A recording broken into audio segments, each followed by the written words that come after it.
Don't judge. No judgment here. Trey Lance, though, let's judge that. Because that's what we do on sports radio. Trey Lance is the starter. Okay, let's just recap. The 49ers gave up a treasure trove of picks to move up, what was it, 9 spots? Was it 12-3, I think, in the draft, in order to draft this guy that played like 12 games or whatever in college at North Dakota State. And I mean, we talked about this earlier. This is a pretty massive risk when you look at the history of the NFL. He sat out a year. Well, excuse me. He sat behind Jimmy Garoppolo for pretty much a year. And now he is the quarterback, the most important position in sports, for a team that was a quarter away from the Super Bowl last year, that has been to the NFC Championship game at minimum twice in the last 3 years, that has skill position players out there, you know what, that has a defense, especially that line, that is amazing. And no pressure whatsoever, Trey. We just expect you to, at minimum, do what? Can I give you quantifiable numbers here? Yes, please. And tell me what you think. Can expectations be this, Dave and Jay? 3,900 yards, 69% completion rate. Nice. 252 yards per game, 23 touchdowns, and 12 interceptions. They're very specific numbers, and there's a reason behind that. But those numbers are the combo of what Jimmy G did in 2019 and 2021 when the team went to the Super Bowl and was 1 game away from the Super Bowl, which, not earth-shattering. The best stats always for Jimmy G are the win-loss. Okay.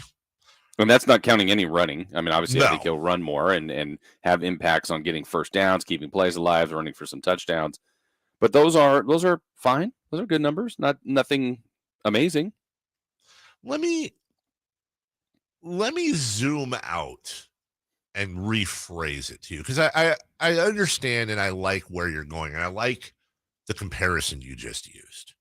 But I think the question needs to be rephrased from 50,000 feet. Do we care, and do Niner fans care, and should Trey Lance be graded more on what his numbers are or the win-loss record of the team? And just to go a little bit further, I'm saying if Trey Lance has 25 touchdowns, 18 picks, a 50%. If he's all over the place, but the Niners go back to the NFC Championship game versus Trey Lance has a Pat Mahomes Jr. type first full year, but the Niners are a 10-7 wild card team that's out in the second round. Well, which option are Niner fans going to appreciate Trey Lance for more, the team as a whole, or what his numbers were? Well, and here's how I would answer that. I mean, in the end, it's about win-loss. That should be what everybody cares about. But with that being said, and maybe the Niners will frame it that way if that's how it goes. But, Dave, I think they made that trade, those moves, the decision to move on from Jimmy G, because they think they have a special quarterback. Yeah. And those numbers don't sound special.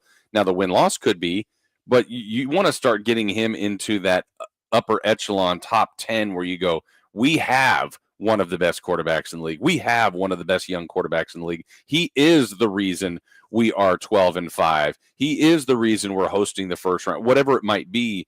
I think that's where they want to get to. I don't know if that's happening this year, but I think you make that trade, you make that decision on Jimmy G because you think you have something special he needs to start doing. I mean, again, it doesn't have to be right away, but he has to start tracking that. In my opinion, if Trey Lance threw for 5,000 yards and 50 touchdowns and had 12 picks, let's say, and he rushed for another 200-300 yards with a couple of touchdowns, but the Niners missed the playoffs. You know who he would become? He's Herbert. Like, everybody loves Justin Herbert, and there's nothing wrong with him. And people, I think when you rank like the AFC West, I think some people would go in quarterbacks, Mahomes, probably Wilson, but if not, I feel like they're putting Herbert there, and he's been great, but they haven't been to the playoffs. So at some point, you can't just be that guy. No. And you got Josh Allen in there and a few others, but your point's solid. Right. So he's done it 2 years. And again, it's 2 years for Herbert. So he's been great. But at some point, you've got to lead a team to the playoffs. Burrow, I feel like, has elevated higher because he's had 2 good years too, but he's now taken a team to the Super Bowl. Yeah. So at some point, I think for Herbert or these other good young quarterbacks, where you've got your guy, you got to start winning and winning more. And it's not like the Chargers have been bad, but that's, I think, where the Niners would ultimately be is, we got a guy giving us stats, but are we winning? And I think if you put Justin Herbert's numbers and Joe Burrow's numbers side by side, I don't have it in front of me, but I'm guessing Herbert's going to beat him. But I think if you polled most people, which quarterback would you rather have for the next 10 years? They're probably taking Burrow. It's a really good question. I don't know where they would go. I mean, I feel like there's a lot of hype around Herbert, justifiably, and Burrow too. Maybe it's just personal preference there. Well, maybe we'll make that today's sub poll question. By the way, the numbers I threw out, which are just insane: 66% completion rate, 5,097 yards, 50 touchdowns, 12 picks, 113.8 rating.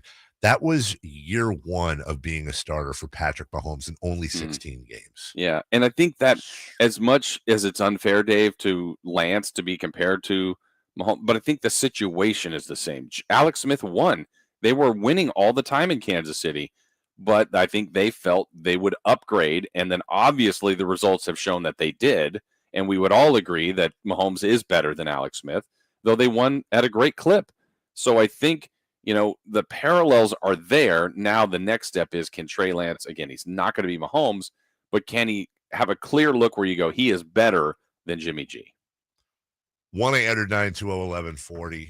Our text line is 916-339-1140. Real quick, here's Kyle Shanahan updating us on Jimmy Garoppolo trade talks. I believe that goes on with his agents, and but none that I hear of. No offer that has been brought to you. Say, what do you think of this? Heard of yet? Okay. What about Jimmy's role on the team? Has he even been issued an iPad? Does he watch film? Does he have the playbook? No. I'm sure he does at home. I mean, we haven't given new playbooks out this year yet. I mean, he's not in meetings. He's not doing all that stuff. So he's just doing what I said he's been doing. But yeah, I think if he's on the depth charts, because you have to be. Well, wow. I mean, how do you feel, Jimmy? Shout out to Jimmy Garoppolo for how he's handled this whole thing. Yes. I mean, truly, Jimmy Garoppolo, I wish him all the success in the world. I do agree with the move. I do agree that they've ceilinged themselves with Jimmy Garoppolo. And by the way, it's a pretty dang high ceiling. I hope if Jimmy Garoppolo went somewhere else and was amazing, I would kind of hate it as a Niner fan, but I hope he's successful. He's just a good dude. Yeah, and also credit to the Niners. I mean, it's strong. It's what Shanahan's saying, but he's not mixing words. Like, there's no mystery. Oh, maybe Jimmy will still be a part. Like, it's basically no. They just haven't been able to, find a home for him yet. We'll take